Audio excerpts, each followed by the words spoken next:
It's important to note that you don't need to wait for one update to finish before starting another one. You can close the Update Firmware pop-up window and navigate to another device, such as NWP222. Here again, let's go to Device. You can see another firmware is available. It's highlighted in orange, and it is 141, which is the latest version available. So let's click on Update.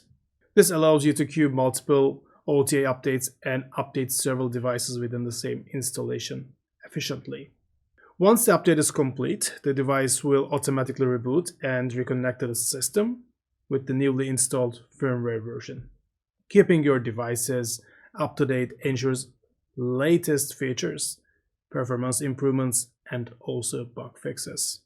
Thank you for watching, and see you in the next AUDAC how-to video.